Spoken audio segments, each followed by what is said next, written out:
मंगलाचरण। नमो अरिहंताणं नमो सिद्धाणं नमो आयरियाणं नमो वज्रायणं नमो लोये सव्यसाहुणम्। मंगलम भगवान वीरो मंगलम गौतमो गढ़ी मंगलम कुंद कुंदाद्यो जैन धर्मोस्तु मंगलम। सर्व मंगल मांगल्यम सर्व कल्याण कार्यक्रम प्रधानम सर्वधर्माणां जैनम जयतो शशिनम्। मंगलमय मंगल करण वीतराग विज्ञान नमो ताहि जाते भय अरिहंतादि महान करि मंगल कर हो महान ग्रंथ करने को काम जाते मिले समाज सब पावे निज पद राम। इस भव के सब दुख निके कारण मिथ्या भाव तिनकी सत्यानाश करी प्रगटे मोक्ष उपाय।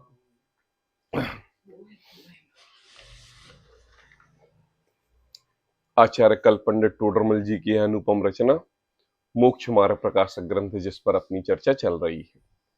चौथा अधिकार मिथ्या दर्शन, मिथ्या ज्ञान और मिथ्या चारित्र के स्वरूप का निरूपण टोडरमल जी कर रहे हैं। मिथ्या दर्शन की निरूपता यहां पर मिथ्या दर्शन के बारे में टोडरमल जी बताते हुए करीब 3 से 4 पेज में हमारे लिए ज्ञान कराया। मिथ्या ज्ञान का उससे थोड़ा सा कम ज्ञान कराया और मिथ्या चारित्र का थोड़ा सा उससे अधिक ज्ञान कराया। कहने की बातें तो ये हैं कि अनादि काल से यह जीव उस मिथ्या दर्शन, मिथ्या ज्ञान और मिथ्या चारित्र के साथ है। तो फिर इस जीव को यह बात बताने की जरूरत क्या है?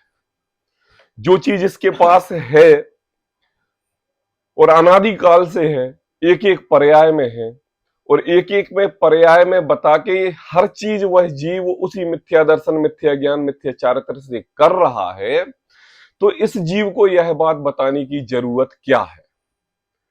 बताई तो उस बात की जरूरत होती है कि जो आपके पास ना हो, जहां आप गए ना हो, जहां आपने भोगा ना हो, जिसके बारे में आपने सुना ना हो, पढ़ा ना हो, श्रद्धा न किया हो, वो बात को आपको बताई जाए तो आपको नई लगे, अट्रैक्टिव लगे, आपका उस तरफ ध्यान आकर्षित हो।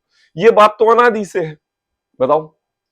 और इसका प्रूफ हमारे अनंत काल है कि अनंतों काल से हम इस भाव में इधर तक पहुंचे हैं। मतलब हमने केवल मिथ्या दर्शन, मिथ्या ज्ञान और मिथ्या चारित्र का ही निरूपण स्वरूप समझा है, यथार्थता का नहीं समझा, इसलिए यह भाव है। तो यह चीज हमारे लिए बताने के लिए टोडरमल जी ने नई बात क्या है, क्या बात है? टोडरमल जी कहते हैं कि देखो, मैं तुम्हें मिथ्या दर्शन, मिथ्या ज्ञान और मिथ्या चारित्र का जो स्वरूप बता रहा हूं, तुम अनादि काल से इससे ग्रसित हो और इसको ग्रहण करके तुम जो संसार का स्वरूप समझ रहे हो वह मिथ्या ही समझ रहे हो। क्या समझ रहे हो? मिथ्या ही समझ रहे हो। जबकि तुम ज्ञान दर्शन शक्ति से युक्त चेतनामयी अपनी चेतनत्व शक्ति से जीवित रहने वाले अपने अनंत गुणों के पिंड, तुम मरते नहीं, तुम जन्मते नहीं, तुम्हारे भाव किसी परद्रव्य के प्रति जाते नहीं और संसार का परद्रव्य कोई तुम्हारे अनुरूप होता नहीं, ऐसे स्वभाव वाले तुम धारी हो और तुम अनादि काल से इस स्वभाव को भूलकर अपने इस अमूल्य रत्न को संसार के मिथ्या दर्शन, मिथ्या चारित्र में लगाए हुए हो। यह तुम्हारा मूल दोष है। इस कारण इस जीव को क्या है, जैसे हम इस संसार में हीरे, जवाहरात, रत्न, पापा, इन चीजों को बहुत अमूल्य चीज समझते हैं, इन्हीं को समझते हैं ना, रत्नों को, हीरे को, जवाहरात को, नए नए प्रकार के आभूषणों को, हीरे पन्नों से लदे हुए, इनको अमूल रत्न समझते हैं इस पूरी पृथ्वी भूमि पर। और इस ब्रह्मांड में इतने ऐसे ग्रह हैं जहां पर स्फटिक, माणिक, मोती, मूंगा, हीरा, पन्ना की अनंतों खदानें हैं। मतलब जिसको हम अमूल्य रत्न समझ रहे हैं, उस रत्न का एक अणु जो हमारे लिए बहुमूल्य प्रदर्शित हो रहा है, उस कण के क्वालिटी का इस पूरे ब्रह्मांड में अनंत अनंत पृथ्वियां विराजमान है, ये कहें ग्रह विराजमान है, और हमें कीमत आ रही है उसकी। और पता है हमारे विश्व में सबसे ज्यादा कीमतशाली क्या है? पानी। क्योंकि वह पानी किसी भी ब्रह्मांड में नहीं है, किसी भी ग्रह पर नहीं है, और हमें उसकी कीमत है क्या? बताइए आप, है कीमत क्या? नहीं है ना कीमत। ऐसे ही टोडरमल जी कहते हैं कि जैसे तुम्हारे अंतर ज्ञान दर्शन शक्ति से युक्त चैतन्य स्वभावी भगवान नित्य प्रति समय जानने देखने योग्य आ रहा है, और उसी के प्रकाश से तुम दुनिया के जितने भी गेय पदार्थों को उनको प्रकाशित कर रहे हो, लेकिन तुम वास्तव में उस अमूल्य रत्न को भूले हुए हो और संसार के बाह्य पत्थर के टुकड़ों में अपना देह मान रहे हो। इस वजह से यह मिथ्या दर्शन, मिथ्या ज्ञान, मिथ्या चारित्र का स्वरूप बताया कि देखो, समझो भाई, जो तुम्हारी दृष्टि हो गई है वह धूमिल हो गई है, मोह रूपी महिमा तुम्हारे आंखों पर चश्मा चढ़ गया है, जिससे तुम दुनिया की जो भी चीज देख रहे हो उसमें तुम्हें उसकी तो महिमा आ रही है, लेकिन जो चेतनत्व है, जो ज्ञान दर्शन शक्ति वाला है, जिसमें जानने देखने की शक्ति है, जिसके कारण वह चीज दिखाई दे रही है, उसको भूल गए। इसलिए यह मिथ्या दर्शन, मिथ्या ज्ञान और मिथ्या चारित्र का निरूपण किया।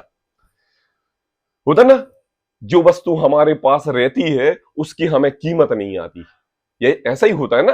तो टोडरमल जी ये कह रहे हैं कि देखो, ज्ञान दर्शन शक्ति से युक्त तुम्हारा भगवान आत्मा जो तुम्हारे अंतरंग में है, उसकी तुम्हारे लिए कीमत नहीं आ रही है। उस कीमत को समझाने के लिए यह चौथे अधिकार में हमने आपके लिए प्रयोजनभूत सात तत्व और मिथ्या दर्शन, मिथ्या ज्ञान, मिथ्या चारित्र का निरूपण किया कि समझो इस बात को। तुम्हारी व्यथा, तुम्हारी गति, तुम्हारा भाव, तुम्हारा एक एक परिणाम किस ओर जा रहे हैं, और यह वह जीव है जिसने अपने स्वरूप को समझा है, मोक्ष की प्राप्ति का इच्छुक है, सम्यक दर्शन को प्राप्त करना चाहता है, जिनवाणी जिनसुत को समझना चाहता है, श्रद्धान करना चाहता है, अपने भाव को घटाना चाहता है और जल्द से जल्दी मोक्ष प्राप्त करना चाहता है, उस जीव के लिए ये बात बता रहे हैं कि देख, पहले तू अपने अमूल तत्व को समझ, उसके बाद देख कि वह अमूल तत्व कैसे कीचड़ में लटके कीचड़ में हो गया है। तो ऐसी ही बात को पंडित टोडरमल जी 93 नंबर के पेज पर कल हमारे लिए मिथ्या दर्शन, मिथ्या ज्ञान, मिथ्या चारित्र के परिणमन अनादि से पाया जाता है, इसकी बात बताई। और एक दूसरी बात ये भी बताई कि देखो भाई, हमने तो जीवादि सात तत्वों का यथार्थ स्वरूप समझ लिया, हमने परिभाषा पढ़ ली, हमने 6 द्रव्य जान लिए, विश्व, गुण, द्रव्य, पर्याय, एक एक ब्रह्मांड के सारे शास्त्र हमने पढ़ लिए, है ना। लेकिन ये बताओ कि हमें क्या सम्यक दर्शन हो गया? और जो त्रियंच जीव हैं वो ज्ञान कैसे प्राप्त करते हैं? सेकी पर्याय में भगवान महावीर को सम्यक दर्शन हुआ था, तो वो कैसे हुआ था? क्या उन्हें 6 द्रव्य की परिभाषा समझी थी? क्या उन्हें 7 तत्व की परिभाषा समझी थी? क्या उनको चरण रिद्धि मुनिराज आके ग्रंथों का पाठ कराया था?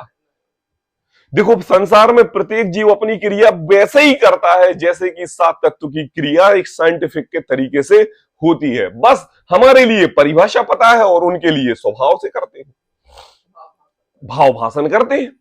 और भाव भाषण करते हैं, वहां पर 6 तत्व 7 तत्व नहीं समझाने पड़ेंगे, वहां पर अपने वचनों के माध्यम से उसको ऐसे हृदय से हृदयंगम कराना पड़ेगा कि उसको यह बात स्वभाव में समझ में आए कि यह देह है, यह मेरी नहीं है, यह शरीर है, यह मेरा नहीं है। इतना ही ज्ञान उसके लिए लाभकारी है, क्योंकि प्रत्येक जीव के एक एक इंद्रिय कम होती है ना, तो उनका क्षय उपशम ज्ञान भी कम होते जाता है। और जब यहाँ पंचेंद्रिय सैनी एक एक क्षयोक्षम ज्ञान के धारी जब इस जिनवाणी जिनसुत को नहीं समझ पा रहे हैं, तो सोचो तो फिर वो त्रियंच जीव तो कभी मोक्ष जाएंगे ही नहीं। लेकिन नहीं, उनका ज्ञान इतना कम भी रहता है, कम रहते हुए भी वो जो इंद्रिय रहती हैं उस इंद्रिय से उस हिसाब का ज्ञान कर लेते। ये बात कल अपन को टोडरमल जी ने कही। अब कहते हैं 93 पेज पर मोह की महिमा। किसकी महिमा? मोह की महिमा। इस मोक्ष मार्ग प्रकाशक ग्रंथ का इतना अच्छा चैप्टर है। यह मोक्ष मार्ग प्रकाशक ग्रंथ का कैसे टोडरमल जी को इस महिमा करने की याद आई, कैसे मिथ्या दर्शन, मिथ्या ज्ञान, मिथ्या चारित्र निरूपण करने के बाद यह 1.5 पेज का निरूपण उन्होंने किया, कैसे उनका भाव भाषण हुआ, कैसे उनको इस संसार में रहते हुए मोह की महिमा याद आ गई। किसी भी ग्रंथ में इस मोह की महिमा का यह चैप्टर नहीं है कि इसको मोह की महिमा को बताया हो। क्या कह रहे हैं? सबने कहा मोह, सबने कहा राग, सबने कहा द्वेष। क्या कहा? संसार में परिभ्रमण के 3 कारण, मोह, राग, द्वेष, कषाय। अब यहां पर टोडरमल जी उस मोह की महिमा बता रहे हैं। महिमा क्या होती है?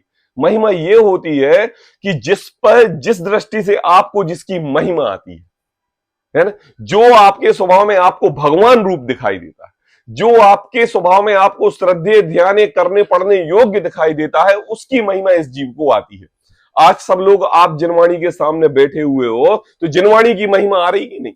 जब आप व्यापार, दुकानदार, खेती किसानी सब प्रकार के किचन आदि के कार्य करते हो, तो आपको उसकी महिमा आती कि नहीं? और जब उसकी महिमा आती है तो वह महिमा पूर्वक करते हो कि करना पड़ता है? महिमा पूर्वक करते हैं। तो ऐसी ही महिमा को टोडरमल जी ने मोह की महिमा शब्द देके बताया। क्या कहा बाबा?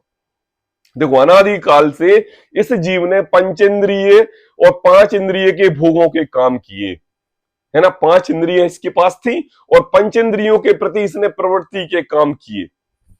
और इस जीव के एक अंतरंग में एक ऐसी मोह की महिमा विराजमान थी कि उन मोह की महिमा के कारण उन पंचेंद्रियों को, विषयों को इसने भरपूर तरीके से भोगा। बताओ, घूमना फिरना किसको अच्छा लगता है? सबको अच्छा लगता है। किसके कारण लगता है? मोह की महिमा के कारण लगता है। मोह है तभी तो घूमना अच्छा लगता है। हमारे लिए लंदन अच्छा लगता है। क्यों अच्छा लगता है? बोले हमारे लिए मोह है इसलिए अच्छा लगता है। हमारे लिए हमें बच्चे अच्छे लगते हैं। क्यों? मोह है, उसकी महिमा हमारे अंदर विराजमान है इसलिए अच्छे लगते हैं। हमारे लिए धन धान्य व्यापार आदि कार्य क्यों अच्छे लगते हैं? मोह है इसलिए अच्छे लगते हैं। हमारे लिए अपने बेटे, अपने पिता, अपने पुत्र, अपने घर परिवार, पड़ोसी क्यों अच्छे लगते हैं? मोह की महिमा है इसलिए वो अच्छे लगते हैं। कोई हमारी बड़ाई करे तो यह बात हमें क्यों अच्छी लगती है? क्योंकि हमारे लिए मोह है इसलिए ये बात अच्छी लगती है। मतलब आपके अंतरंग में 24 घंटे मोह की महिमा है। इस महिमा के कारण ही आपको संसार के परद्रव्य अच्छे लगते हैं। अगर मोह की महिमा ना हो तो संसार के कोई भी द्रव्य परद्रव्य अच्छे नहीं लगे। बताओ, खाना बनाना, दूसरों अच्छे नए नए प्रकार के व्यंजन बनाना, नए नए प्रकार के व्यंजन बना के दूसरों को खिलाना क्यों अच्छा लगता है? क्योंकि मोह की महिमा है। एक विद्यार्थी 5, 6, 7, 8, 9, 10 पढ़ता है। क्यों पढ़ता है? मोह की महिमा है कि डॉक्टर, इंजीनियर, शास्त्री बनेगा। एक बहू दूसरे घर को छोड़ के, एक लड़की अपने इस वाले घर पर आती है। क्यों? मोह की महिमा है क्योंकि उसको पति अच्छा लगता है। और यहां पर जब आके अखंड दर्द सह के जब उसके बच्चे होते हैं तो वह उतना दर्द भी सहती है। क्यों? क्योंकि उसको बच्चों के प्रति अपना राग नजर आता है। तो मोह की महिमा है। तो मुझे आप बताओ, इतना सब जायदाद, इतनी सब जमीन, इतने घर परिवार, मकान, घोड़े, गाड़ी घोड़े, जो आपकी सुख सुविधाओं के साधन बने हुए हैं, यह किसकी महिमा है? मोह की महिमा है। बताओ, मुझे बताओ, आपने अपने घर में अपने हीरे जवाहरात से सजे हुए एक एक परद्रव्य आपने इकट्ठे किए और आपको ये लग रहा है कि इनको देखकर हम सुंदर लग रहे हैं और इनको देखकर बाहर के लोग ये कह रहे हैं कि ये घर सुंदर लग रहा है। तो यह किसकी महिमा है? बताओ, मोह की महिमा है। और अनादि काल से इस जीव ने इस मोह की महिमा को ही समझा है, इस मोह की महिमा को ही जाना है, मोह की महिमा का ही श्रद्धान किया है और इस मोह की महिमा के प्रति ही दौड़ा भागा लगा हुआ है। टोडरमल जी कहते हैं, ये जो तुम जो मोह की महिमा को मोह की महिमा समझ रहे हो, वास्तव में यह मोह की महिमा नहीं है। इस मोह की वजह से तुम्हें संसार में रोलना पड़ता है। मोह की महिमा के वजह से जो तुमने अंतरंग में अपने मोह रूपी चश्मा आंखों पर लगा रखा है और उस चश्मे से तुम्हारे लिए यह जो मोह का भाव परद्रव्यों के प्रति आकर्षित कर रहा है, वास्तव में जिस मोह को तुम अपना साथी, सगा, संबंधी, त्रिकाली, भगवान, आत्मा समझ रहे हो कि यह मोह ऐसा है कि हम जिस भी पर्याय में जाएं उस पर्याय में साथ रहता है, ऐसा अमूल्य रत्न मेरे पास है। टोडरमल जी कह रहे हैं कि तू उस मोह की महिमा करना छोड़, तेरे साथ ऐसा शत्रु है अनंत काल से कि वो तेरे को इस संसार में रुला रहा है।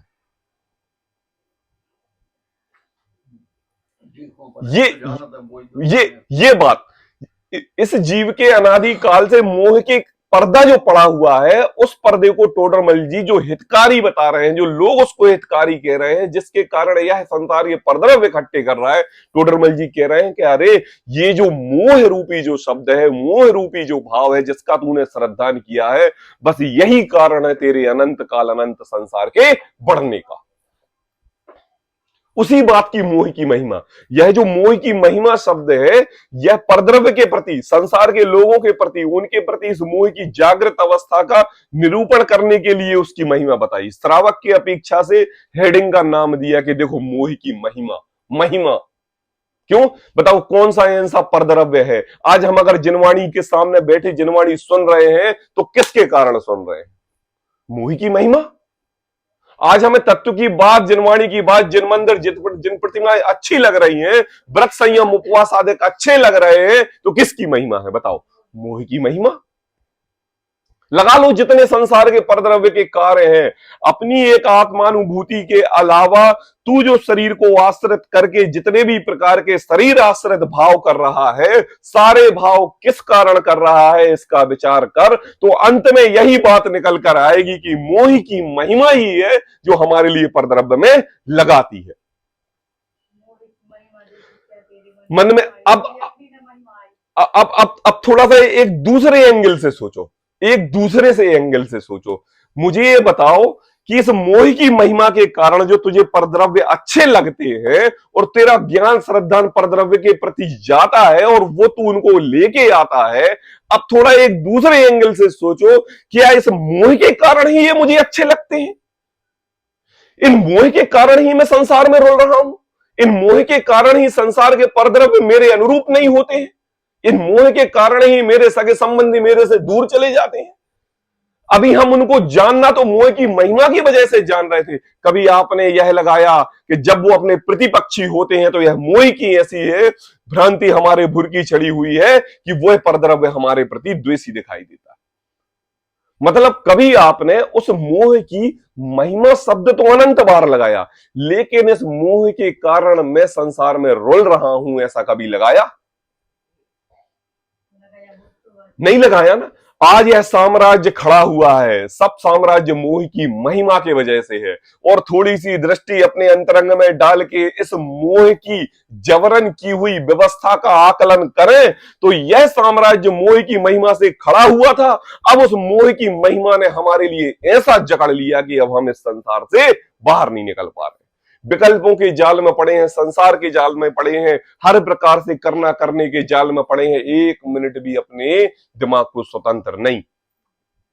तो बताओ, अब ये मोह हमें अच्छा हुआ कि यह मोह हमारे लिए तो ऐसा हो गया जैसे कि वो कहते ना, ना गले में बंधी हुई घंटी, क्या बोलते हैं, ना उगला जाए और ना निगला जाए। क्या? ना उगला जाए और ना निगला जाए। क्यों? क्योंकि अभी तक हमने इसको मोह रूपी वस्तु को पाल पोस के अनंत भाव से अनंत काल से ऐसा बना लिया है कि अब वो हमारी गले की घंटी बन गई है। और अब ऐसी घंटी बन गई है कि अब वो एक घंटी ना उतारी जाती है और ना निगली जाती है। इसी मोह की महिमा की बात यहां पर टोडरमल जी कहने वाले। आई बात समझ में? कि देखो, मोह की महिमा 93 नंबर का पेज, चौथा अधिकार, नीचे से दूसरा पैराग्राफ। ऐसे ये मिथ्या दर्शनादिक भाव जीव के अनादि से पाए जाते हैं। कौन से मिथ्या दर्शनादिक भाव? जो पहले मिथ्या दर्शन, मिथ्या ज्ञान और मिथ्या चारित्र का स्वरूप टोडरमल जी ने अपने इस मोक्ष मार्ग प्रकाशक में ग्रंथ में पढ़ा, यह भी बात उसी से संबंधित है।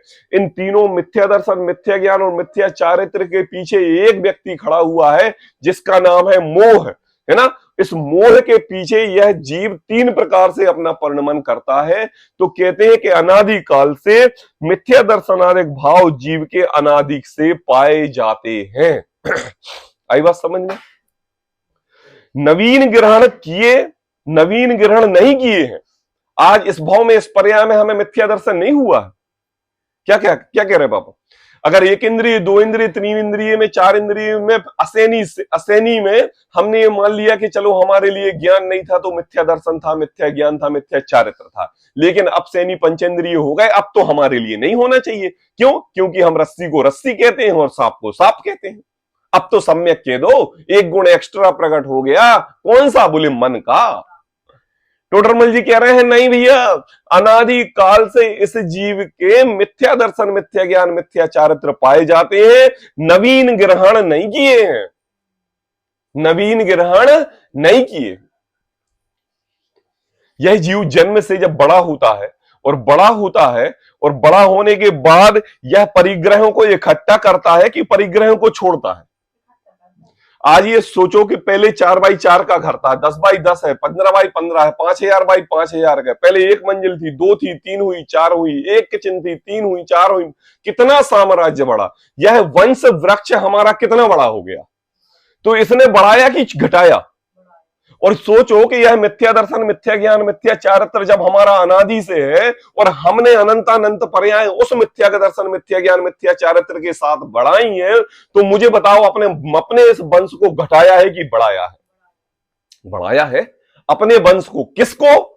बोले हमने 24 घंटे जिसको पोसा है वही हमारा शत्रु मिथ्या दर्शन, वही हमारा शत्रु मिथ्या ज्ञान, और वही हमारा शत्रु मिथ्या चारित्र। और आज अब हम ऐसी कगार पर आ गए हैं, ऐसे दो मुंहे तलवार की नोक पर खड़े हैं कि ना हम इस तरफ गिर सकते हैं, क्योंकि अनंत काल से यह कमाया हुआ है और इसी कारण से परिभ्रमण करके पाल पोस के मैंने इधर तक लेके आया हूं। और आज जब मैं कौन हूं, मेरा क्या स्वरूप है, इसका भान आया, तो यह रास्ता तो मुझे सरल दिख रहा है, लेकिन इसकी चुंबकत्व शक्ति हमारे अंतरंग में ऐसी पड़ी हुई है कि जाना तो चाहता हूं इस तरफ और खींचे जा रहा है इस तरफ। हो रहा है कि नहीं? अपने अंतरंग में बीतराग दशा कैसे प्रकट होती है? अंतरंग में क्षण क्षण में हमारे स्त्री पुत्र हमारे विरोधी नजर आते हैं, क्षण क्षण में हमारे पड़ोसी हमारे विरोधी नजर आते हैं, क्षण क्षण में हमारे ग्राहक जिनको पाला पोसा बनाया, बड़ा आदमी बनाया, वो हमारे विरोधी नजर आते हैं। संसार में हमारे लिए ऐसी बीतरागता, अंतरंग में विरागता आ गई है, लेकिन हे प्रभु ऐसी विरागता भी आ गई है, लेकिन अंतरंग में नग्न दिगंबर वेश धारण नहीं कर पा रहा हूं। बोले क्यों? क्योंकि अभी भी इस मोह की महिमा इतनी हमारे लिए खींच रही है। और क्यों ना खींचे पापा, क्यों ना खींचे? अपना कमाया हुआ धन कोई चोर चुरा के ले जाए तो दुख नहीं होता? हमने कमाया हुआ इतना मिथ्या दर्शन, मिथ्या ज्ञान अनादि काल से पालते पोसते आए और एक क्षण में कोई हमसे छोड़ने की बोल दे तो हमें दुख नहीं होगा? हमारा यही तो है, हमारा है तो कमाया हुआ है, हमारा ही तो बनाया हुआ है। इस जीव के ऐसे परिणाम ही इस जीव को अनंत संसार के लिए बढ़ाते हैं। टोडरमल जी कहते हैं कि यह नवीन ग्रहण नहीं किए, तूने अनादि काल से कमाए हैं, एक काल से नहीं, अनादि काल से। मुनि बन के चले गए। तो देखो नवीन ग्रहण नहीं किए हैं, देखो इसकी महिमा। अब बताते हैं मोह की महिमा के आखिर कारण क्या है, कैसे अनादि काल से नवीन ग्रहण नहीं किए हैं। देखो इसकी महिमा, है ना, कि जो पर्याय धारण करता है वहां बिना ही सिखाए मोह के उदय से स्वयं वैसा ही परिणमित होता है। क्या कह रहे हैं पापा? बोलना किसने सिखाया? शब्द वर्गणाएं किसने सिखाई? मुंह से भोजन करना होता है, किसने सिखाया? नाक से सांस लेनी पड़ती है, किसने सिखाया? कान से सुनना पड़ता है, किसने सिखाया? आंखों से देखना पड़ता है, किसने सिखाया? बताओ।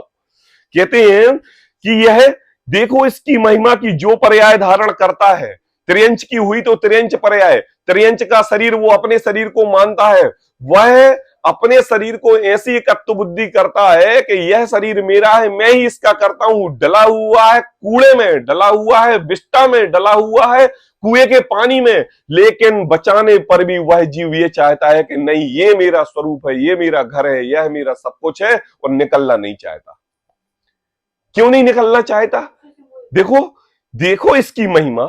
टोडरमल जी कहते हैं मोह की महिमा तो देखो पापा, मोह की महिमा ऐसी कि इस जीव को जन्म होते ही से जिस पर्याय में इसने अपनी पर्यायता धारण की, इसको बिना सिखाए सब कुछ सीखने में मिल गया।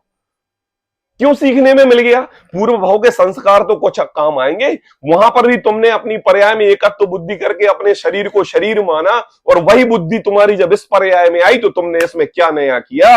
ये तो तुम्हारे पूर्व भाव के संस्कार थे जो तुम्हारे लिए इस शरीर में एकत्व करना चाह रहे हैं।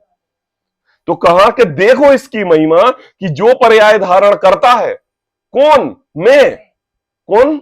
मैं जो पर्याय धारण करता हूं, जिस पर्याय में मैं उत्पन्न होता हूं, वहां बिना सिखाए ही मोह के उदय से स्वयं ही हुई ऐसा परिणमन करता है। जिस पर देवगति को अपने शरीर प्यारा, देवगति को अपना साम्राज्य प्यारा, मनुष्य गति को अपना साम्राज्य प्यारा, है ना। कितने नाना प्रकार के जीव हैं। बताओ, पैसा कमाना कौन किसको सिखाता है? पैसा कमाना कौन किसको सिखाता है? ये मेरी माँ है, माँ के प्रति हमारा मोह रहता है, ये कौन किसको सिखाता है? एक माँ का अपने बच्चों के प्रति प्रेम, ये किसको सिखाता है? एक पत्नी का पति के प्रति प्रेम, ये किसको सिखाता है? बताओ, कोई किसी को सिखाता है क्या? ये मेरा घर है और यह मेरे घर मेरे प्रति उसने बनाया नहीं, उनके पिताजी ने बनाया था, पिताजी ने दिया हुआ था, पिताजी के साथ रह रहा था, उसने एक ईंट का रोड़ा भी उस पर नहीं लगाया, लेकिन ये मेरा घर है, ये किसने सिखाया? अरे ये शरीर मेरा है, इसको सुंदर करना है, बाल बनाने हैं, आंखों में क्रीम लगानी है, लिपस्टिक लगानी है, यह किसने सिखाया? मुझे ये तो बताओ कि यस जीव ने अनादि में जिस पर्याय में गया, उस पर्याय में अपनी एकत्व की, ममत्व की और बुद्धि की सब कुछ सिखाया है ना, सब कुछ। मुझे बताओ, आप भोजन मुंह से ही करते हो ना, और त्रियंच भोजन कहां से करता है? चलो, आपकी मम्मी ने आपको एक कौर दिया और मुंह में दिया, तब आपको पता चला कि हमने भोजन मुंह से किया। त्रियंच की कौन सी मम्मी ने कहा कि ये देखो भोजन मुंह से किया जाता है और थन के ऊपर जाता है? बच्चा बछड़ा पैदा होता है और थन के पास जाता है, किसने सिखाया? टोडरमल जी कह रहे हैं कि देखो इस मोह की महिमा, उसको कह रहे हैं कि देखो इस मोह की महिमा, अनादिकाल का कमाया हुआ तेरे संस्कार, तेरा तूने क्या होता है, इस जीव की छटपटाहट उसी वस्तु पर ज्यादा रहती है जिसके अंतरंग में तीव्र मोह का उदय जिस वस्तु के प्रति रहता है। छटपटाहट, आकुलता। एक बच्चे को कोई भी चीज ना दो और उसके प्रति उसका मोह का कारण तीव्र है, खाना नहीं खाएगा, परेशान करेगा, रिश्तेदार आएंगे उनसे बोलेगा, मम्मी पापा की दूसरों से बुराई करेगा, पड़ोसियों से बुराई करेगा, अपने टीचर से बोलेगा कि मुझे वो वस्तु चाहिए। क्यों? क्योंकि उसकी मोह के प्रति आसक्ति है। ऐसे इस जीव की अनादिकाल से शरीर के प्रति आसक्ति है, तो जन्म होते ही से यह शरीर खाने पीने, ओढ़ने पहनने, अपने को बचाने संबंधी अनेक संस्कार के कारण स्वयं ही सीख जाता है, इसको सिखाने नहीं पड़ते। पापा, रोना किसने सिखाया? कि हमें कोई चीज चाहिए और हमें नहीं मिल रही तो हम रोएंगे तो मिल जाएगी। चलो ठीक है। हंसना किसने सिखाया? प्रफुल्लित होना किसने सिखाया? इन आंखों से नई नई प्रकार की वस्तु देखकर हम प्रसन्न चित्त होते हैं, यह किसने सिखाया? विचार कर रहे? थोड़ा सा अपने अंतरंग में ऐसी फील आ रही कि टोडरमल जी हमसे क्या कहना चाह रहे हैं? टोडरमल जी हमसे कहना चाह रहे हैं कि देखो इसकी महिमा, कि ये महिमा तो देखो कि ऐसी करंट, ऐसा कारण, ऐसा मोह रूपी शब्द, ऐसा मोह रूपी भाव कि इस पर्याय में बिना स्कूल जाए, बिना पढ़ा लिखाए, बिना माता पिता के, बिना कोई कारण के सम्मूढ़ जीवों के उत्पाद जन्म होने के कारण भी इस जीव को ऐसे संस्कार फ्री में, फोकट में स्वयं ही मिल जाते हैं कि यह जीव अपने शरीर और शरीर से रूपी परद्रव्य द्रव्यों में एकत्व करने लगता है। ये संस्कार तो देखो, इस मोह की महिमा का तो कारण देखो, विचार तो करो थोड़ा। तो कहते हैं देखो इसकी महिमा, देखो इसकी महिमा की जो पर्याय धारण करता है वहां बिना ही सिखाए मोह के उदय से, कैसे पापा? स्वयमेव ऐसा ही परिणमन होता है। ऐसा कैसा परिणमन होता है? देखते हैं। तथा मनुष्य आदि को सत्य विचार होने का कारण मिलने पर, अब तो यहां बात करके चैप्टर चेंज कर रहे हैं, ऐसा चैप्टर चेंज कर रहे हैं कि देखो अभी तक त्रियंच गति, देवगति, मनस्व गति, सर्व गतियों की बात की कि इस जीव ने जो भी पर्याय धारण की उसमें अपनी एकत्वता लेके आया, उसमें अपनी ममत्व बुद्धि की। आप सब स्त्रियां हैं तो मुझे बताओ, आपको श्रृंगार करना किसने सिखाया? आपको अपने बड़े बाल करना किसने सिखाया? आपको साड़ी पहनना किसने सिखाया? आपको भोजन बनाने की क्रिया किसने सिखाई? आपको अपने बच्चों को पालना पोसना किसने सिखाया? अभी ये बात अभी टोडरमल जी की खत्म नहीं हुई है। देखो यहां पर स्वयमेव ऐसा परिणमन होता है, उसके बाद फुल स्टॉप लगा है। क्या लगा हुआ है? Full stop. देखो ग्रंथ में, उसके बाद तथा से बात चालू हुई। मतलब टोडरमल जी की यहां बात फुल स्टॉप लग के बात खत्म हो गई कि देखो मैं एक वाक्य कह रहा हूं आपसे। बोले क्या? कि देखो इस मोह की महिमा कि यह जीव जो पर्याय धारण करता है वहां बिना ही सिखाए मोह के उदय से स्वयं ही ऐसा परिणमन पाया जाता है। कैसा परिणमन पाया जाता है? ऐसा शालिनी, ऐसा परिणमन पाया जाता है, मतलब जो ऐसा शब्द है यहां पर, ऐसा परिणमन और मोह के उदय से, अब उस ऐसे जगह पे सब अपना स्वरूप रखो, ऐसे शब्द पर, ऐसे शब्द पर सब अपनी व्यथा रखो। हम स्त्री हैं तो ऐसा परिणमन पूर्व पर्याय, ऐसा परिणमन पर्याय को प्राप्त करके हमने कैसे किया, हमने ये सब कैसे लगाया, हम अगर त्रियंश है तो ऐसा परिणमन कैसे हुआ। डॉक्टर साहब का एक बहुत ही प्रसिद्ध उदाहरण है कि यह जीव, जब इसको पता चल जाता है कि वह जीव आने वाले समय में विष्टा में अपने लेटर में कीड़ा होने वाला है, तो अपने पिता से कहता है कि पिता, अपने पुत्र से कहता है कि बेटे, मुझे मुझे उन महारथी ने बताया है कि आप अपने ही लेटर में जाके कीड़ा होगे और मैं वहां रह नहीं पाऊंगा, और जब मैं रह नहीं पाऊंगा तो मैं बाहर निकलूंगा तो तुम मेरे लिए मार डालना।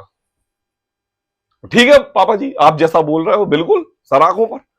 और जैसे ही वो हुआ, अब वही कीड़ा था कि कोई और कीड़ा था, वो जैसे ही लेटरिन से बाहर निकले और बस बेटा मारने के लिए जाए, और पिताजी फिर से अंदर, वो फिर बाहर निकले, ये फिर मारने जाए, वो फिर से अंदर। क्यों? क्योंकि देखो इसकी महिमा, जो पर्याय धारण करता है वहां बिना सिखाए मोह के उदय से स्वयं ऐसा परिणमन होता है कि नहीं।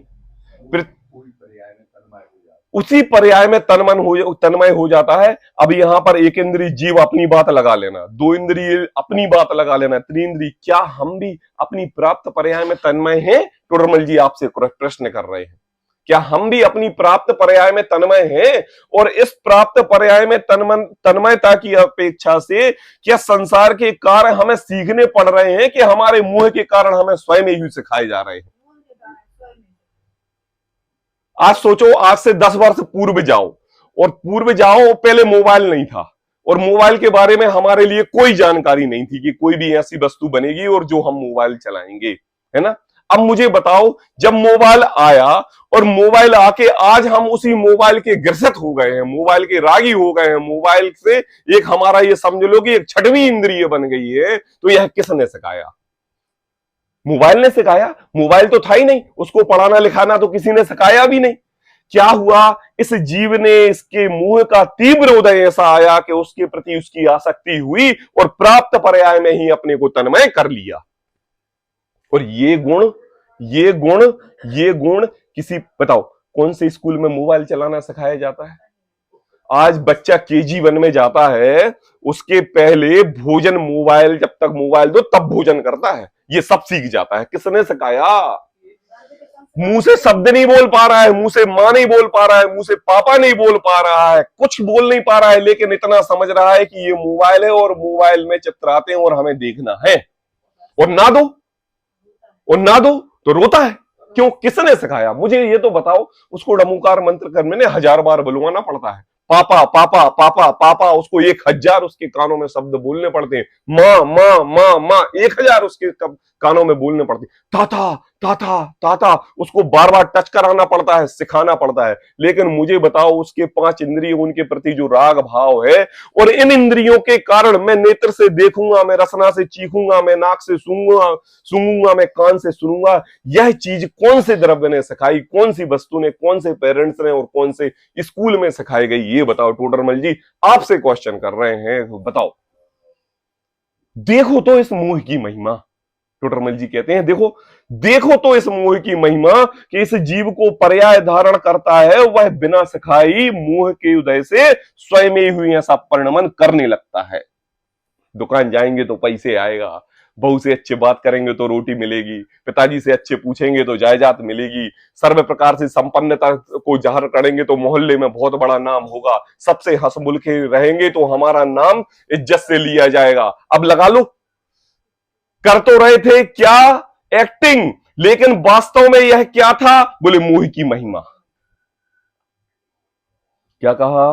देखो तो इसकी महिमा की जो पर्याय धारण करता है, वहां बिना सिखाई मोह के उदय से स्वयं ऐसा परिणमन होता है। अब फुल स्टॉप बात, यहां पर बात खत्म टोडरमल जी की। 2.5 लाइन में हमारे हृदय स्थल को झंझोर दिए टोडरमल जी ने। 2.5 लाइन के अंदर इस 2.5 लाइनों में ऐसा काव्य भर दिया कि अरे हे प्रभु, जो अनादि काल से हम इस मोह की महिमा को, परिग्रह को इकट्ठा करने में अपना लगा रहे थे, अरे यही मोह का परिग्रह तो हमारे लिए संसार का कारण था। जिसको हम अपना जितना सगा संबंधी मित्र और भाई बंधु मान रहे थे, वही भाई बंधु मित्र जो हमारे संसार में रुलाने का कारण था। जिस बेटे को हम अपने पाल पोस के बड़ा चढ़ा करके नए नए स्कूलों में भेज रहे थे, वही बेटा तो मेरे दुख का कारण था। क्यों? क्योंकि देखो, तथा मनुष्य आदि को सत विचार होने का कारण मिलने पर भी सम्यक परिणमन नहीं होता। क्या नहीं होता? क्यों क्यों क्यों? टोडरमल जी देखो क्या कह रहे हैं, तथा मेन पॉइंट पर आते हैं। मनुष्य आदि को, मनुष्य आदिक लगा लेना, चाहे वो स्त्री पर्याय में हो, चाहे पुरुष पर्याय में हो, और चाहे नपुंसक पर्याय में हो। मनुष्य आदिक को सत्य विचार मतलब यथार्थता की बुद्धि, जीव जीव में भेद विज्ञान, स्वपर का भेद विज्ञान, जीवादि 7 तत्वों का यथार्थ श्रद्धान। तू इस संसार के सुख में जो सुख की अनुभूति कर रहा है, वास्तव में वो दुख है, और दुख का कारण मिथ्या दर्शन, मिथ्या ज्ञान, मिथ्या चारित्र है। इस बात को बताने वाले हमारे केवली भगवंत साक्षात दर्पण के समान अपने शरीर को ना दिखा के अपनी भगवान आत्मा का निरूपण करने वाले ऐसे हमारे अरहंत परमिष्टि, साक्षात दिव्य ध्वनि का प्रचारण करने वाले, जिसमें कि हमें अपने भगवान आत्मा की बात सुनाई दे, ऐसे शास्त्र। क्या कहा? मनुष्य आदि को सत्य विचार होने का कारण मिलने पर भी सम्यक परिणमन नहीं होता। क्या नहीं होता? सम्यक परिणमन नहीं होता। सम्यक परिणमन। अच्छा मुझे बताओ, हमने कितनी बार दिव्य ध्वनि सुनी? हम ये कहते हैं हम विदेश क्षेत्र जाएंगे, सबका सपना है कि नहीं विदेश क्षेत्र जाने का? क्यों?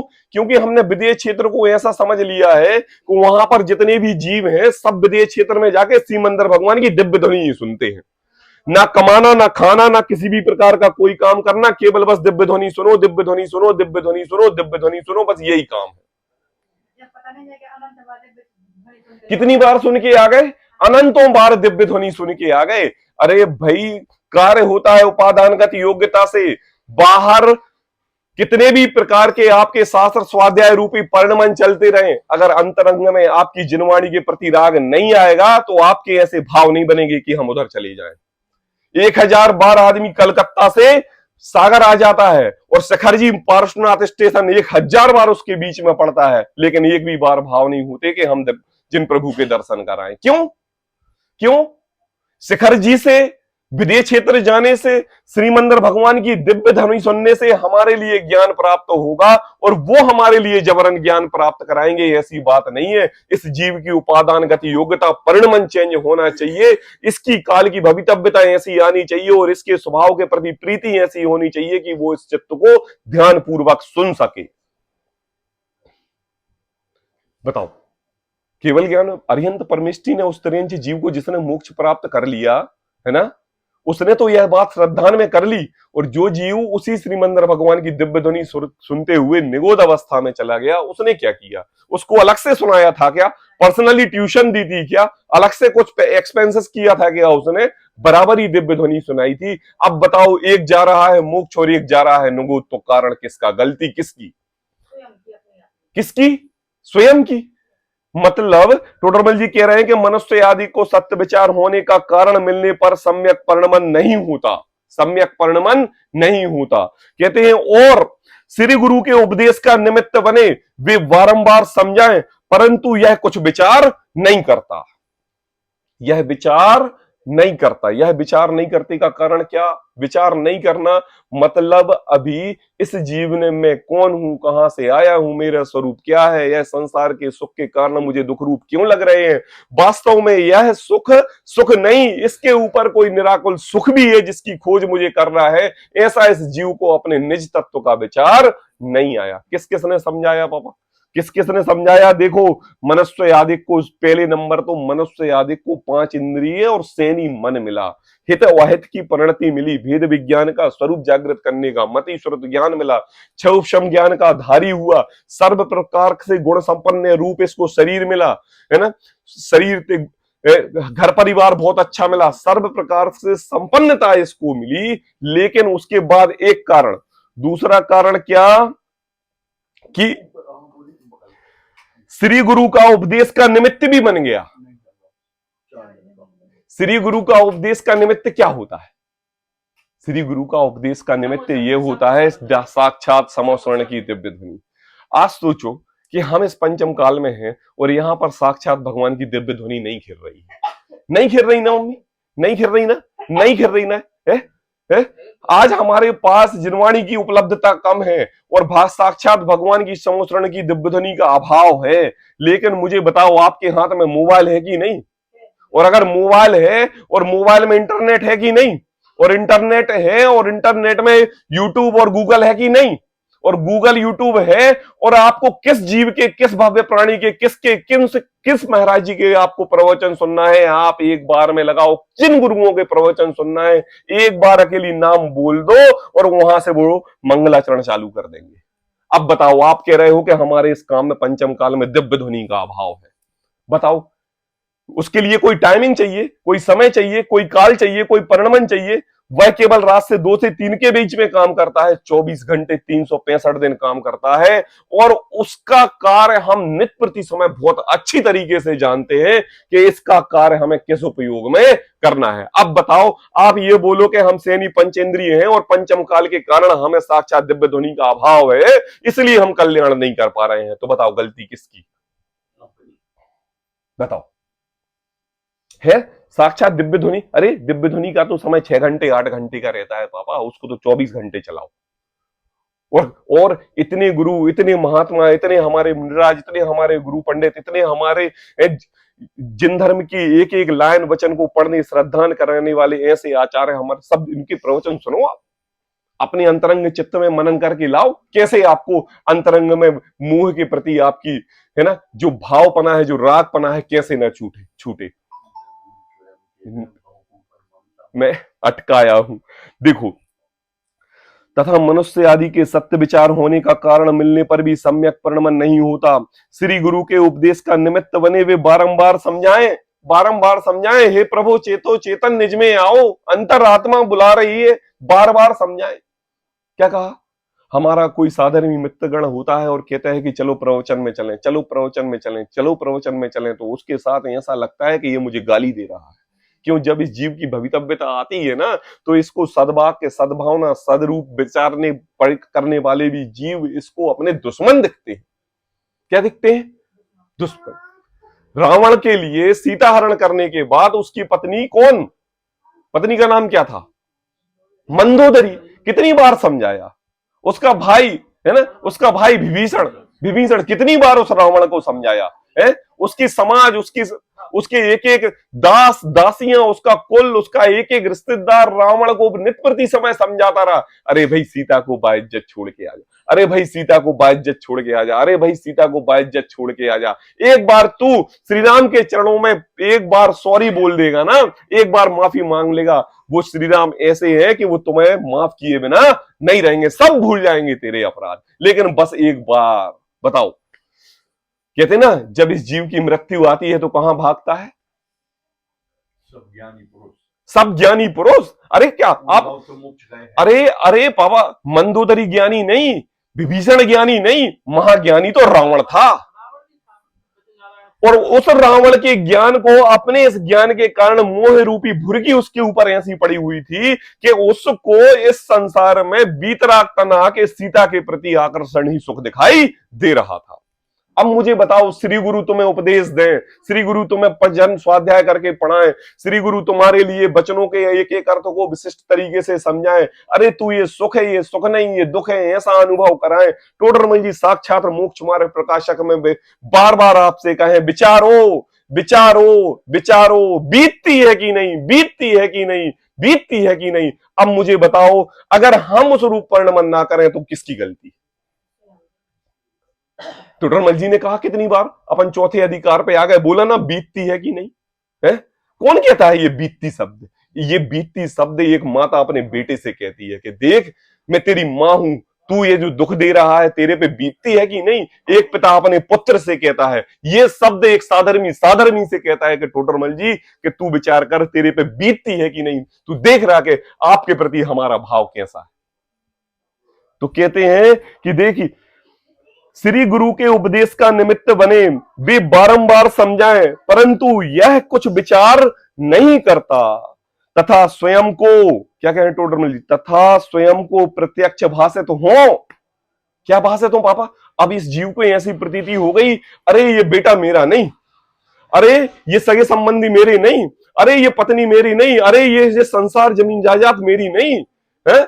एक बार लाखों करोड़ों रुपए कमाया, इनकम टैक्स की रेड पड़ी, एक बार में रोड पर आ गए। बताओ, एक से एक मुख्यमंत्री, एक से एक गुरु पंडित, 101 विद्वान आज जेलों में सड़ते हुए दिखाई दे रहे हैं कि नहीं? क्यों? पंचम काल है, सब कुछ हमें साक्षात आंखों से दिखाई दे रहा है परिणमन होना। तो टोडरमल जी कहते हैं कि देख स्वयं को प्रत्यक्ष भाषित हो।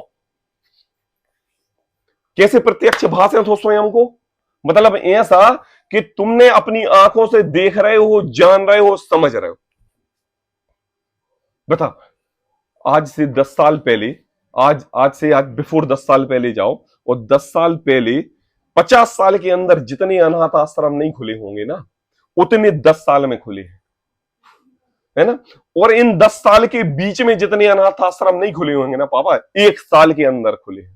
और अब ये सोचो कि आने वाले समय में 1 महीने में 50,000 अनाथ आश्रम खुलने वाले हैं, चाहे वो बच्चों के ले लो और चाहे माता पिता के ले लो, वृद्धाश्रम ले लो चाहे वो अनाथ आश्रम ले लो।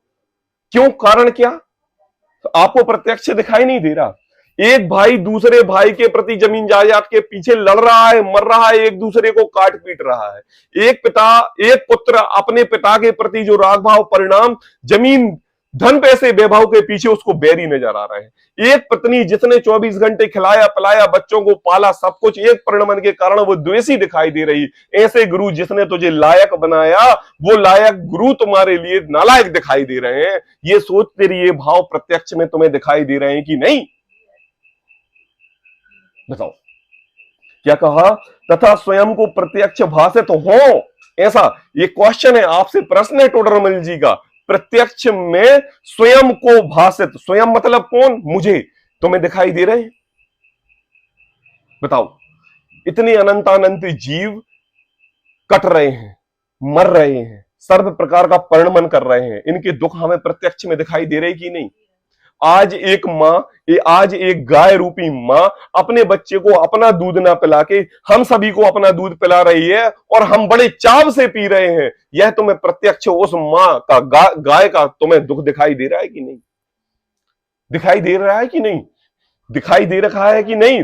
मतलब ऐसा कि दो प्रतिपक्षी, दो प्रकार के तुम्हारे एक्ट हैं। एक एक्ट तुम्हारे चेहरे पर जो तुम्हें भाव भौसन दुख रूप में परिणमन करते हुए नहीं दिखाई दे रहा है। टोडरमल जी वो भाव कहने की बात नहीं कर रहे बाबा, जो चेहरे से दिखाई देने वाला भाव है, जो आंखों से दिखाकर जानबूझ के आप अनजान बने हुए हो, इस परिणमन की बात टोडरमल जी नहीं कर रहे हैं। हम टोडरमल जी से कहते, टोडरमल जी आप लोगों से पूछना चाहते हैं कि इस शरीर के अंतरंग में बैठा जो ज्ञान तत्व रूपी भगवान आत्मा है, वह ज्ञान तत्व रूपी भगवान आत्मा इस संसार को प्रत्यक्ष में ऐसा द्वेष रूप दिखाई दे रहा है कि नहीं?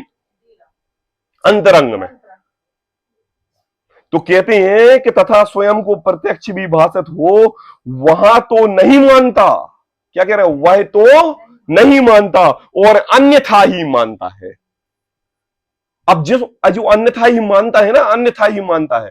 अब ये चीज है, ये ऐसी है कि जानबूझ के गलती करना। क्यों पापा? क्यों छुट्टू? अन्यथा ही मानना क्या? टोडरमल जी इन 4 क्वेश्चन में एक एक चीज बता दी कि जिनवाणी सुनने को मिली, बोले हाँ। जिन गुरुओं का समागम मिला, बोले हाँ। जिनवाणी, ये सोचो जिस समय में कुंदकुंदाचार्य ने समय सार ग्रंथ लिखा, उस समय क्या परिग्रह था, कैसे लिखी, कैसे, और आज तक इतने 2000 साल के बाद आज हमारे सामने ग्रंथ लिखा हुआ पड़ा है, तो ये किसके पुण्य का उदय? हमारे और हमारे पुण्य के उदय में हुए, सब कुछ मिलने के बाद और इतने विद्यालय खुलने के बाद भी आपको समझाने के लिए विद्वान उपलब्ध हो गए और उसकी उपयोगिता अगर हमने नहीं लाई तो किसकी कैसी गलती है। मतलब ऐसा है कि आप प्रत्यक्ष भाषित तो हो और वह नहीं मान्यता अन्यथा ही मानता है। इसका कारण यह कि तुम्हारे ज्ञान और श्रद्धा में सच्ची बात कूट कूट के भरी हुई है, लेकिन तुम बाह्य में प्रदर्शन ऐसा कर रहे हो कि हमें कुछ नहीं पता, बन बन के हमें कुछ नहीं पता। यही हो रहा है ना, क्यों? क्योंकि हम सैनी पंचेंद्रिय है ना। ज्ञान दर्शन की हमारे लिए शक्ति है, अच्छे बुरे की बात याद आती है, ग्राहक से जेब से पैसा कैसे निकलवाना है इसकी पूरी महिमा स्वतः ही सिद्ध टोडरमल जी ने कहा आ जाती है कि नहीं। क्या बात करनी है, कैसे बात करना है, ग्राहक को किस प्रकार से टैकल करना है, कौन सिखाता है? तो कहते हैं तथा स्वयं को प्रत्यक्ष भाषित हो वह तो नहीं मानता अन्यथा ही मानता है, किस प्रकार सो कहते हैं।